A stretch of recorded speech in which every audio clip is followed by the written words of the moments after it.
Have you ever noticed how some people seem to defy the laws of human exhaustion?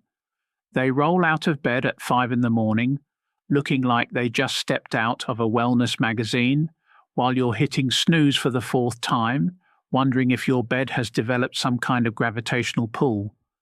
These people walk around with this infuriating energy that makes you question everything you thought you knew about rest and recovery. Meanwhile, you're dragging yourself through the day like a zombie, clutching your third cup of coffee and wondering what cosmic joke is being played on you. Here's what nobody tells you about early risers and high-energy people. They're not superhuman. They haven't cracked some secret code that the rest of us are too lazy to figure out. And most surprisingly, they're not necessarily getting more sleep than you are. In fact, some of the most energetic people you know might be getting fewer hours of rest than you think. So what's their secret? What are they doing that transforms their mornings from a battle against consciousness into a smooth transition into productivity? The answer isn't what you'd expect. It's not about forcing yourself to become a morning person overnight or drinking more caffeine than your nervous system can handle. It's not about expensive supplements or complicated routines that require you to wake up at 3 in the morning to meditate with crystals. The real secret lies in understanding something that most people completely ignore when they think about energy and wakefulness. Your body operates on a sophisticated internal timing system that most people accidentally sabotage without even realizing it. Think of your energy levels like a complex orchestra. When all the instruments are playing in harmony, you get beautiful music. But when they're out of sync, you get chaos. Your internal clock, your hormone production, your body temperature, and your brain activity all need to work together in perfect coordination. When they do, you can wake up feeling refreshed even after a shorter night of rest. When they don't, you can sleep for 10 hours and still feel like you've been hit by a truck. Most people approach their sleep and wake cycles like they're trying to solve a math problem with brute force.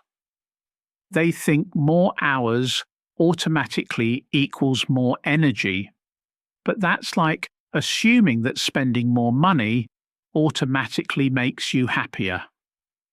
The relationship is far more nuanced than that. Your brain doesn't just shut down when you close your eyes and restart when your alarm goes off. It goes through intricate cycles, each serving a specific purpose in restoring your body and mind. During these cycles, your brain moves through different stages of activity. Sometimes it's busy consolidating memories and processing emotions. Other times it's performing maintenance work, clearing out cellular waste and repairing tissue. The magic happens when these cycles complete naturally, without interruption. When they do, your body knows exactly when to start preparing for wakefulness, gradually shifting your hormone levels and body temperature to make the transition smooth and energizing. But here's where most people go wrong. They unknowingly disrupt these natural cycles with habits they think are harmless. That late-night scroll through social media isn't just stealing time from your sleep, it's sending confusing signals to your brain about when it should be preparing for rest. The light from your devices tricks your internal systems into thinking it's still daytime, throwing off the delicate hormonal balance that should be preparing you for restorative sleep. Similarly, that afternoon coffee might be keeping you alert when you want to be, but it's also interfering with your ability to achieve the deepest, most restorative stages of sleep later that night. Your body metabolizes caffeine much slower than most people realize, and even if you can fall asleep after drinking coffee, the quality of that sleep is significantly compromised. You might spend 8 hours in bed, but your brain never gets the deep restoration it needs to wake up feeling genuinely refreshed. The temperature of your sleeping environment plays a crucial role that most people completely overlook. Your body naturally drops its core temperature as part of the sleep initiation process. When your bedroom is too warm, you're working against this natural mechanism, making it harder to fall asleep and stay in the deeper stages of rest that actually restore your energy. But the real breakthrough comes when you start working with your body's natural rhythms instead of against them. With your body's natural rhythms instead of against them. This is where everything shifts. When you align with your natural biological programming, you stop fighting your own system and start leveraging it. Your body already knows how to wake up energized. It's been programmed over millions of years of evolution to do exactly that. The problem is that modern life has thrown so many obstacles in the way that most people never experience what it feels like to work with their biology instead of against it. The first thing that changes everything is consistency. Your internal clock thrives on predictability.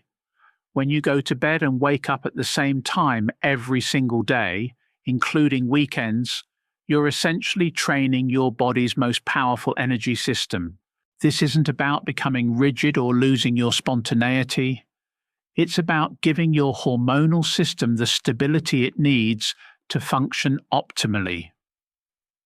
After just 2 weeks of consistent timing, most people notice their energy levels start to stabilize in ways they never expected. But here's what makes the difference between good energy and incredible energy. You need to time your wake-up with your natural sleep architecture. Your brain moves through roughly 90-minute cycles throughout the night. If you wake up in the middle of one of these cycles, you'll feel groggy and disoriented no matter how many hours you've slept. But if you wake up at the end of a cycle, you'll feel alert and refreshed even with less total sleep time. This is why some people can function brilliantly on 6 hours, while others feel exhausted after 9. It's not about the total quantity, it's about the timing. Instead of thinking in terms of hours, start thinking in terms of complete cycles. Whether you get 4.5 hours, 6 hours, or 7.5 hours, you'll wake up feeling dramatically different than if you get 5 hours, 7 hours, or 8 hours.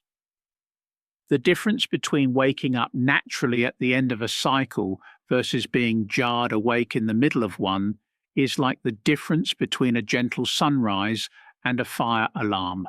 The hour before you sleep becomes absolutely critical in this process.